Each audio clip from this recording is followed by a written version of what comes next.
Assalamualaikum dan salam sejahtera. Anda sedang menonton agenda AWANI secara langsung dari studio AWANI di Bukit Kewangan, Kuala Lumpur.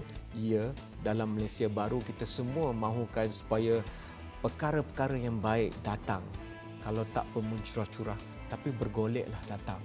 Contohnya diselesaikan kos sara hidup, diselesaikan tekanan harga barang, diselesaikan masalah pendidikan kualitinya ditingkatkan, mereka yang terpencil daripada pembangunan dan mobiliti sosioekonomi dibawa masuk ke dalam.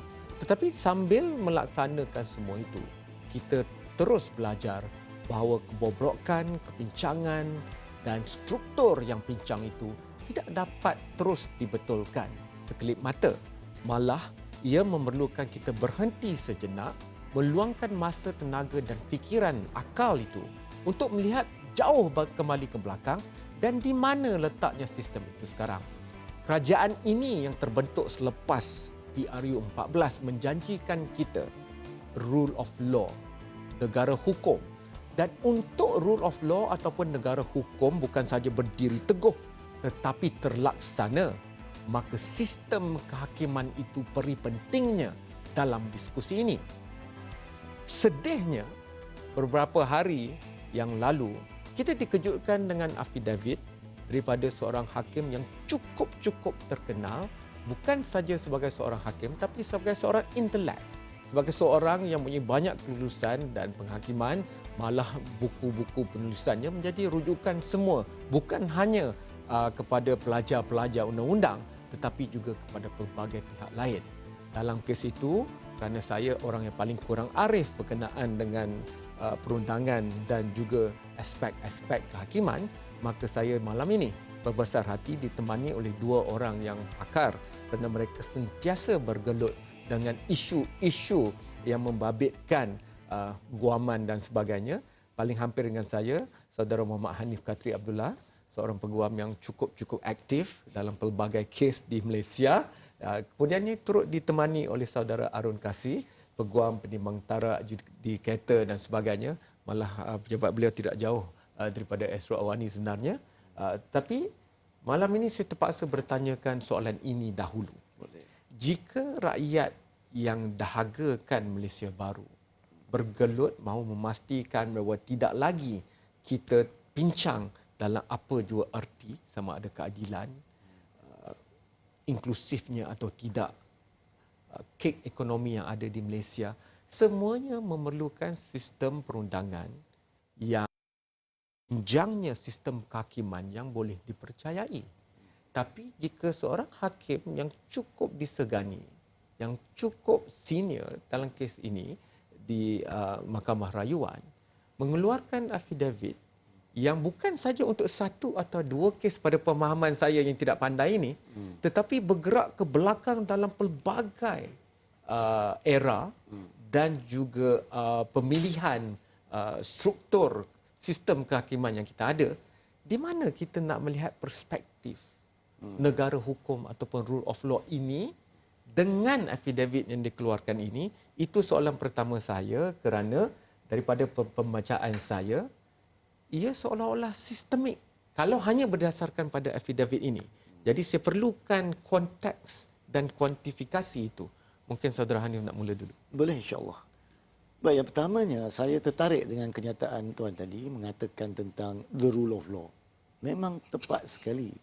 Kedaulatan undang-undang di era sekarang ni, di era Malaysia baru ni, kita patut lihat pendedahan ini walaupun nampak sedikit sedih ayat yang digunakan oleh tuan tadi, tapi sebenarnya ada hikmah dia.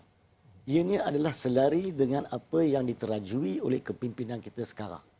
Di mana confident ataupun keyakinan semua stakeholder, pihak yang meletak hak atau memegang hak kepada keyakinan kedaulatan undang-undang telah membawa kita kepada pendedahan oleh pihak kehakiman berkaitan perkara ini. Saya tak nampak perkara itu sebagai satu perkara yang sedih. Saya nampak sebagai satu perkara yang positif. Dan kita rakyat Malaysia sepatutnya puas hati ataupun rasa confident dengan apa yang dilakukan supaya langkah-langkah yang perlu dapat diambil secepat mungkin dengan cara yang terbaik. Sedihnya itu dalam konteks kita mahu bergerak ke depan, Tetapi kita perlu berhenti untuk membetulkan kepinjangan, dan jika affidavit ini terbukti, maka kepinjangan itu besar. Yes. Ini soalan saya nak ajukan kepada saudara Arun Kasih dalam kes ini.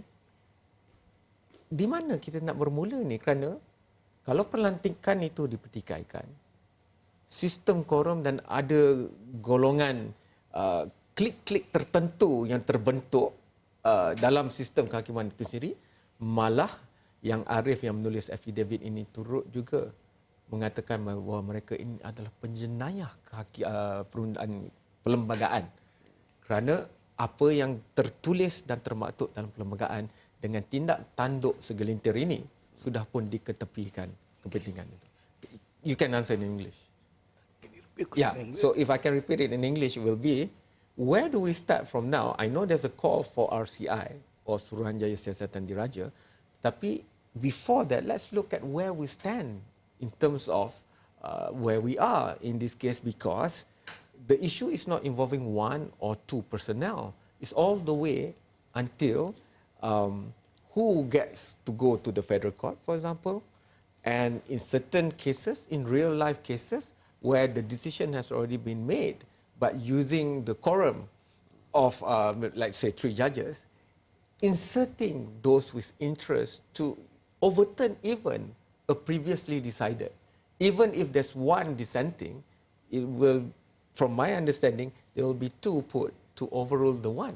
So where do we stand in this? Because RCI alone cannot solve the problem. It's the understanding and awareness of the people to the true extent of this is not there. Absolutely, as you said. First thing, I mean, the allegations have gone from very wide, from cases of, say, a reprimand to a case of quorum fixing, and even a case where an acquittal has been converted to conviction. Yes. So the allegations are very wide, and it involves quite largely widespread concern in judiciary. So this is not a case where we say in one particular case something went wrong. It's widespread. So for this reason, if you think in a conventional way, can MACC or police investigate? That is going to be difficult. The first reason is that MACC or police will be executive arms of the government. And they cannot take a statement from a judge unless the judge gives it voluntarily. Mm-hmm.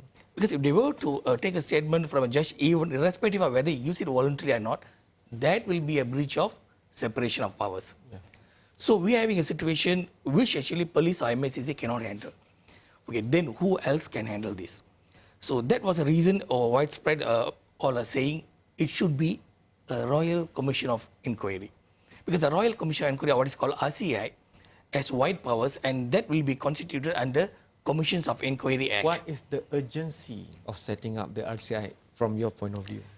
Okay, now you see, we have, since the onset of the new government, there have been numerous allegations made about judiciary. Justice Hamid Sultan, in fact, started, or I will say, broke the first allegation in the international conference in August 2018. Yeah. Since then, many has been coming up. With all this, the perception that public has, or even the international everyone has, is, do we have a judiciary of integrity, independence? The moment this comes up, then it could even affect the economy, and it could affect many things. Okay, I have to play the lawyer here. Saudara Haniff bersetuju. The judge rather. I cannot be a judge, I can't even be lawyer. Sure, carry on. Adakah kita sedang berdepan dengan kemungkinan krisis kehakiman di sini? Baik.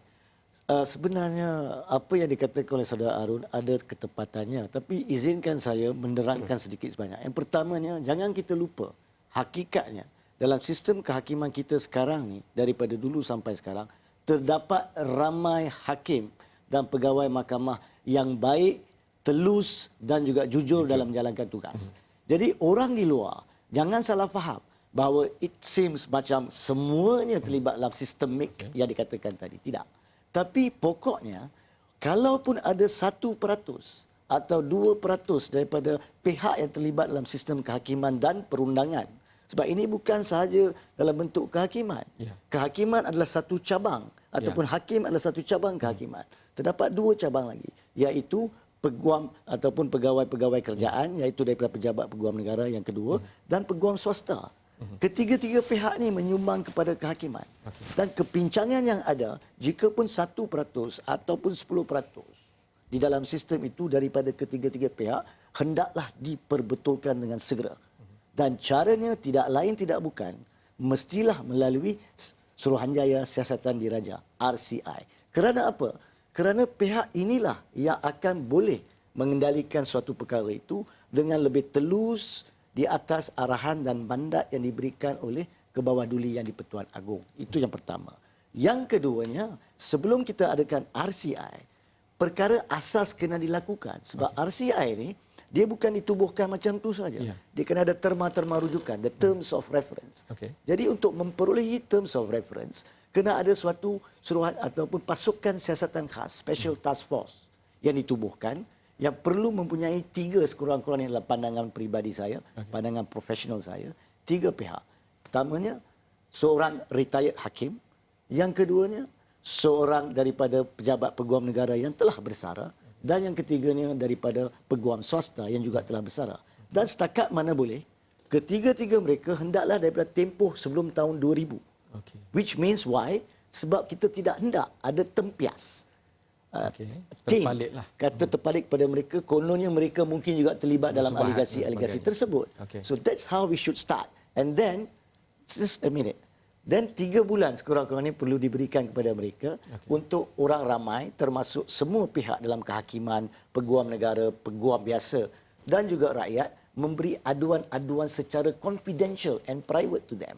So that they can investigate siasat setiap aligasi sebelum rujukan dibuat kepada kerajaan untuk RCI. Saya perlu pergi rehat, tetapi apabila kembali, untuk rakyat biasa, mereka mungkin melihatnya sebagai, jadi di mana kita nak letakkan kepercayaan kita kerana kita tidak ada capacity untuk membezakan yang terpalit ke, yang mana yang baik dan sebagainya. Dan perundangan biasanya akan menakutkan orang biasa. Siapa yang dapat surat saman dan sebagainya, semua akan bimbang untuk pergi. Jadi bagaimana ini akan mempengaruhi psiki dan kepercayaan pemikiran rakyat terhadap proses kehakiman dan perundangan. Itu satu. Dan yang kedua, jika ia dilihat sebagai sistemik ataupun ia tak semua, tetapi yang tertinggi itu dibincangkan dengan panjang lebar dalam affidavit ini. Dan bukan satu ketuanya, tetapi beberapa. Jadi, di mana letaknya? Ia kuantitatifnya sedikit, tapi impaknya besar kerana ia berlaku dikatakan pada tahap tertinggi. Jadi, itu juga membabitkan pandangan bahawa walaupun Suruhanjaya Siasatan Diraja, RCI, mungkin perlukan kepakaran luar juga untuk timbangtara berkecualinya itu. Dan itu yang saya nak tanya selepas ini, kerana nampaknya dalam cuba menjadi negara hukum ini, kita mungkin terpaksa menyorot ke belakang, masuk ke dalam dan melakukan perpisahan yang lebih luas lagi dan tidak boleh disimpan dalam kerangka Malaysia saja. Mungkin memerlukan kerjasama daripada pakar-pakar di luar untuk memberikan neutrality itu dalam bentuk yang sepenuhnya. Itu kita bincangkan selepas ini kerana ia membabitkan masa depan kita semua, kerana tanpa tertegaknya negara hukum tidak mungkin keadilan itu dapat kita laksanakan. Itu kita bincangkan selepas ini.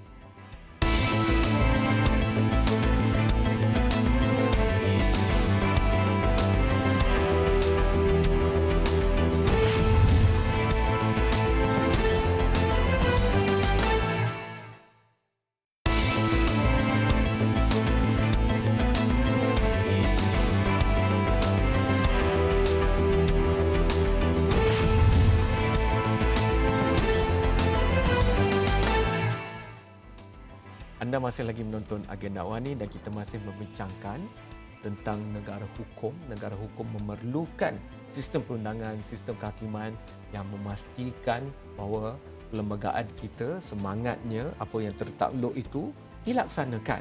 Dan jika ada timbul soal integriti, jika ada timbul soal tentang ketidakpercayaan, itu perlu dibereskan. Dan ini yang sedang dibincangkan. Sudah diminta supaya ada RCI ataupun Suruhanjaya Siasatan Diraja Dan antara hujah yang dikemukakan tadi adalah tidak cukup bidang kuasa institusi seperti PDRM ataupun MACC kerana ia membabitkan satu cabang yang penting dalam kenegaraan, iaitu cabang kehakiman dan perundangan. Saya ingin bergerak terus ke hujah seterusnya. I would like to move to the next point, especially for Saudara Arun Kasih. The makeup of the RCI, we can include even external, qualified people of repute. But at the end of the day, I want to go straight to the issue where how deep and how wide do we need to go on this? Because there are a lot of implications. Cases might have to be retrialed. People would sue, for example, for justice. How deep do we have to go, and what are the practical implications of this? Yeah, because the allegations are very widespread. The starting point will be the affidavit itself, because affidavit identifies, although it doesn't name anyone, it identifies various possible areas where there were some irregularities. So I think an RCA could start with investigating the affidavit itself and then picking up from there and which cases they refer to and then analyzing that. That will be the starting point. On top of that, many lawyers will have information of when something went irregular in the system. So lawyers could voluntarily come and give information to the RCA. And more importantly, I will say, who will have a wealth of information are the registrars, secretaries, interpreters, and they could voluntarily go and give information to RCA. That will be the most effective for a total cleanup. But then the next question arises, how are we going to move the registrars and so on to give the information? Okay, we need to remember the registrars and so on are part of civil service coming under the chief secretary. So there will be nothing wrong in a chief secretary giving a direction or circular, telling all the civil servants, particularly the registrars and so on, go and voluntarily give statement in national interest. And then they have to do it. They can't hold on to material things they know. If they refuse, in fact, there could be a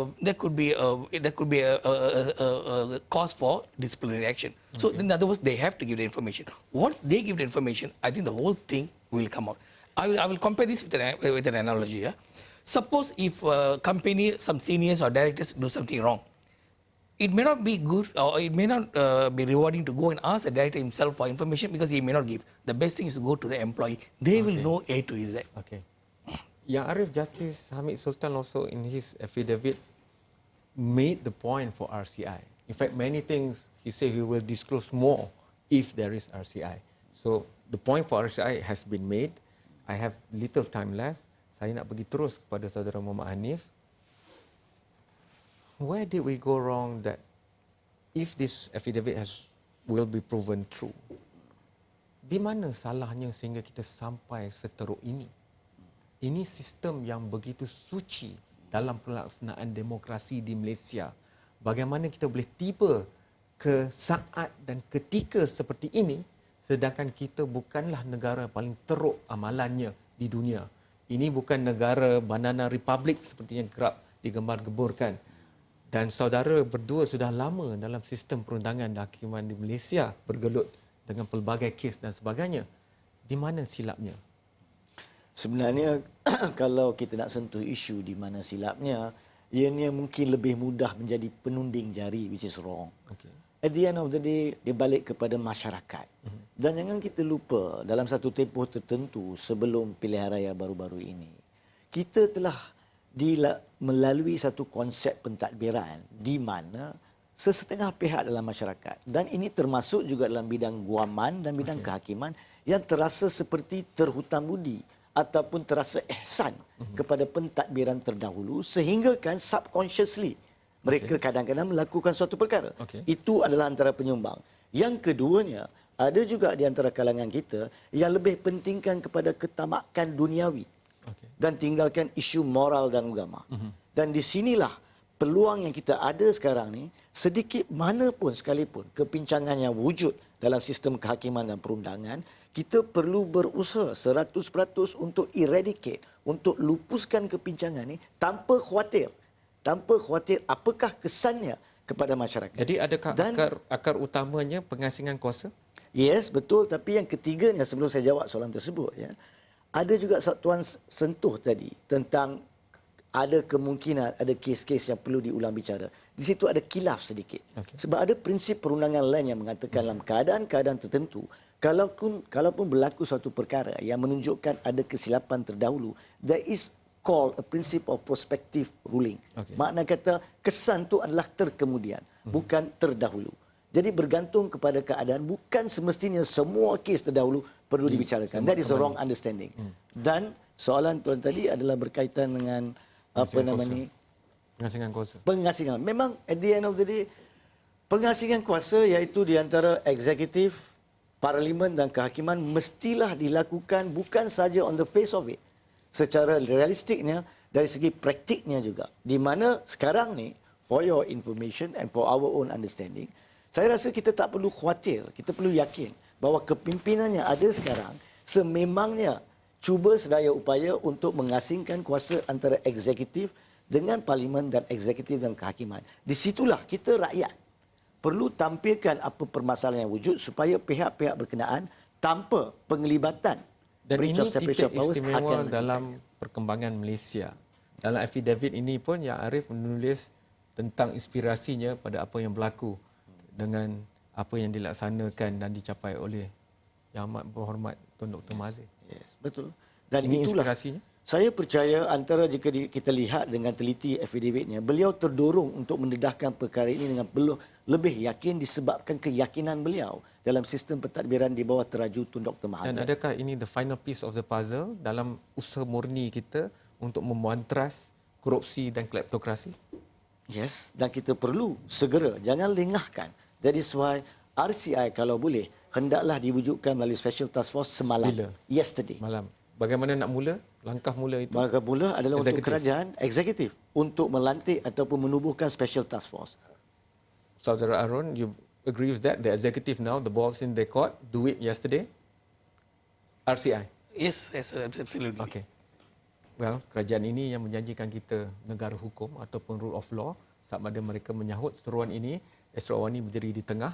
Kami adalah estate keempat, tetapi suara mereka yang arif tentang perkara ini sudah kami utarakan. Saya ingin menutup perbincangan hari ini dengan memetik apa yang ditulis oleh Yang Arif dalam affidavit beliau. Political or judicial rowdyism leads to kleptocracy. Rowdyism here means acting in breach of rule of law. Kita semuanya sama ada pergi belajar undang-undang atau tidak di Malaysia mahu pastikan negara hukum dan itu adalah keputusan majoriti PRU14 sama dia akan dilaksanakan RCI, SSD, Suruhanjaya Siasatan Diraja oleh kuasa eksekutif. Sama-sama kita saksikan. Jumpa lagi. Thank you so much. Peace out.